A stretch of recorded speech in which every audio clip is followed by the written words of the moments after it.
बहुत बार डॉक्टर्स ये कहते हैं कि कुछ दवाएं ऐसी हैं जिनको हमेशा अपने पास अपनी जेब में रखना चाहिए। अगर आपको ऐसे हार्ट अटैक के लक्षण महसूस हो रहे हैं, सीने में भारी दबाव महसूस हो रहा है, घबराहट हो रही है, पसीना आ रहा है, तो ये दवाएं आप ले सकते हैं और इससे आपकी जान बच सकती है, ऐसे कहते हैं। तो अगर आप बता सकें ये कौन सी दवाएं हैं, इनको कैसे लेना चाहिए, and also do you need water? एक ही बात है, लोग सॉर्बिट्रेट का नाम याद रखते हैं और अक्सर किसी को हार्ट की प्रॉब्लम लगती है या वो सोचता है कि शायद मुझे घबराहट, छाती में दर्द, भारीपन हो रहा है, तो लोग कहते हैं कि जी मेरे पिताजी या मेरे रिलेटिव को हार्ट की प्रॉब्लम थी, उनके पास सॉर्बिट्रेट है तो ले लेते। वो सबसे ख़राब काम है।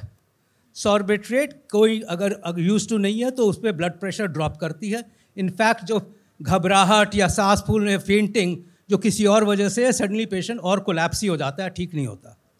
एक्चुअली द ओनली ट्रीटमेंट जो हार्ट अटैक में हेल्प करती है एस्पिरिन की टैबलेट।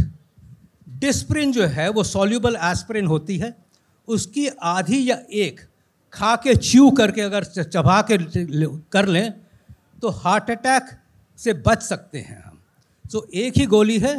अगर आपको लगता है कि हार्ट अटैक की संभावना है, आप उस वर्ग में हो कि हार्ट अटैक हो सकता है, उस तरह के सिम्टम्स हैं जो कि छाती में भारीपन और दर्द और सांस फूलना और स्वेटिंग और घबराहट, तो आधी गोली या एक गोली डिस्प्रिन की ही इमीडिएटली काम करेगी और कोई दवा नहीं।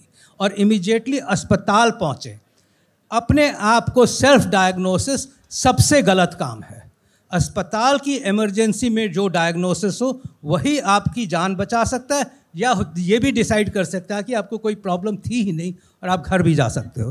बट सेल्फ डायग्नोसिस और सेल्फ ट्रीटमेंट की वजह से ही ज़्यादातर जाने जाती हैं। एक सवाल मैं और पूछूं कि उसके बाद हमारे ऑडियंस के सवाल आएंगे।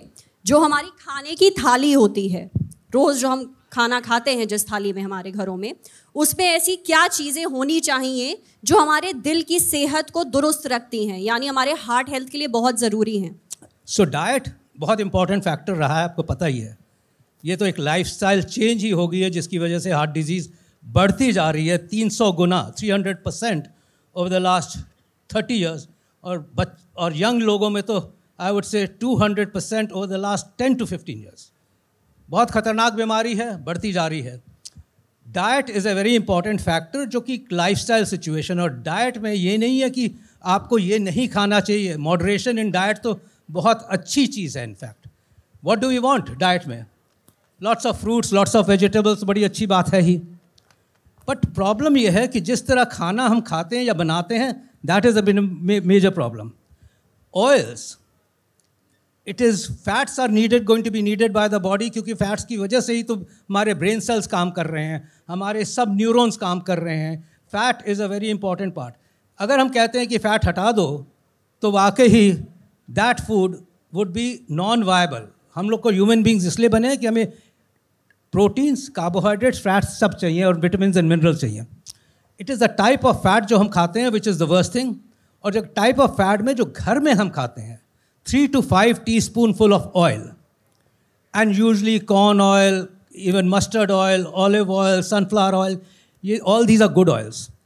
What is problem हमारे खाने में ये है कि trans fats की, खराब तेलों की, और खराब तेलों में coconut oil is one of the खराब तेल्स, but जो trans fats है जो आप देख नहीं रहे हो, which means कि जो भी पैकेटेड फूड है, stored food, बिस्किट्स, नमकीन, जो भी हम बाहर से चीज़ें खरीद रहे हैं, जो भी शेल्फ्स पे पड़ी हुई हैं, केक ले लो, पेस्ट्रीज ले लो, ये सब में ट्रांस फैट्स की मात्रा बहुत ज़्यादा है, and they are the bad fats for the heart.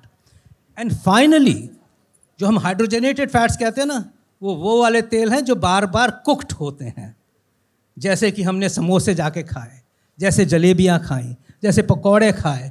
These are oils cooked again and again and again, और वो सबसे हानिकारक होते हैं। तो आप अगर पूछेंगे कि घर का खाना इज़ नेवर बैड, मैं अपने हर हार्ट पेशेंट को कहता हूँ, रिलेटिव्स पूछते हैं अब इनको क्या दें, मैं कहता हूँ कि आप उनको वही खाना दीजिए जो आप खाते हो, but make sure that it is truly good in normal oil and no more than 3 to 5 teaspoonful oil in a day. घर का खाना खाइए।